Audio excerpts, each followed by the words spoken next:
तो चलिए आज की क्लास में हम लोग देखने वाले हैं कि रासायनिक समीकरण क्या होता है और रासायनिक समीकरण के बाद क्या देखेंगे कि रासायनिक समीकरण को लिखा कैसे जाता है।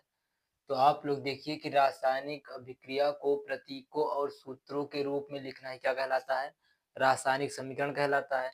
इसका मतलब देखो ऊपर लिखा गया हाइड्रोजन ऑक्सीजन क्या बना रहा है, जल बना रहा है। तो इसका मतलब जो हाइड्रोजन है ये अभिक्रिया कर रहा है, तो इसी को अगर प्रतीक में लिख दिया H2 ऑक्सीजन O2 हो गया और सूत्र क्या हो जाएगा, जल बन जाएगा। इसका मतलब इसी को क्या करना, प्रतीकों और सूत्रों के रूप में लिखना क्या कहलाता है, रासायनिक समीकरण कहलाता है।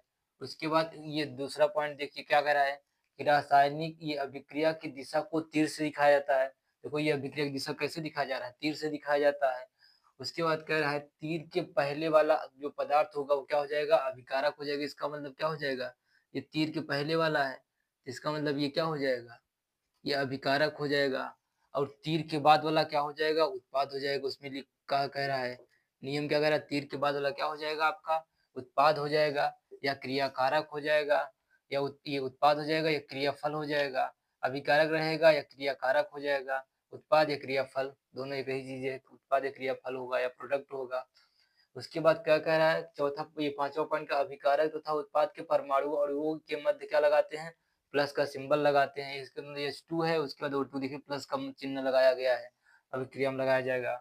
अभिकारक तथा उत्पाद के परमाणु और अणुओं को बॉक्स में लिखा जाता है। देखो इसको देखो, हाइड्रोजन को किस में लिखा गया, बॉक्स, ऑक्सीजन को किस में बड़े ब्रैकेट में रखा जाएगा।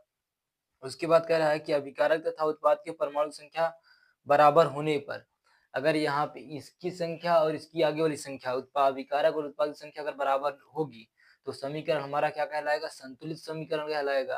अगर समीकरण क्या रहेगा, अभिकारक और उत्पाद क्या रहेंगे, आपस में अगर बराबर नहीं रहेंगे, इसका मतलब वो समीकरण क्या हो जाएगा, असंतुलित समीकरण कहलाएगा या कंकाली समीकरण कहलाएगा।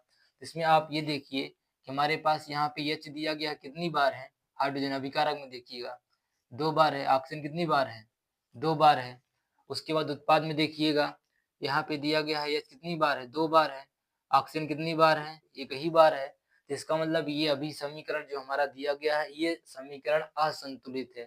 इसका मतलब देखो अणुओं परमाणु की संख्या कहाँ बराबर है, यहाँ पे हाइड्रोजन 2 बार है, वहां पे 2 बार है। ऑक्सीजन देखो अनबैलेंस है क्या, इसका मतलब आप इसको बैलेंस करेंगे, लेकिन ध्यान ये भी रखना होगा कि ब्रैकेट के अंदर कोई भी नंबर नहीं बढ़ाना है।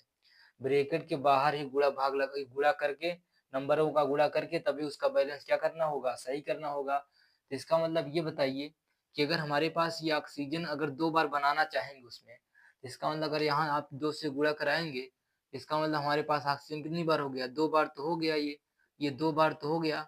लेकिन हमारे पास जो ये हाइड्रोजन है ये कितना हो जाएगा, 2 दूनी कितना हो जाएगा, 4 बना रहा है।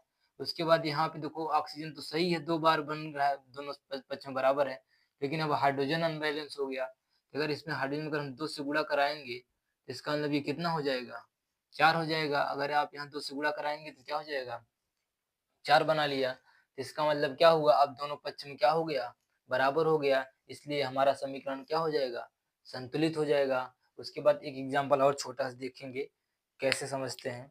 यहाँ पे जैसे मान लिया जाए, दे दिया जाए कि नाइट्रोजन क्या बोलेगा, कि अगर नाइट्रोजन गैस की अभिक्रिया किसके साथ कराएंगे, हाइड्रोजन गैस के साथ, क्या बोल रहा है, हाइड्रोजन गैस के साथ कराएंगे, तब किसका बनना होता है, अमोनिया का बनना होता है। किसका बनना होता है, अमोनिया का। उसके बाद जो नाइट्रोजन होता है इसकी क्या होगा, N2 हो जाएगा। हाइड्रोजन का क्या होता है, H2 हो जाएगा। अब जो अमोनिया बन रहा है उसका मतलब क्या हो जाएगा, ये NH3 हो जाएगा। लेकिन आप ये देखिए इसको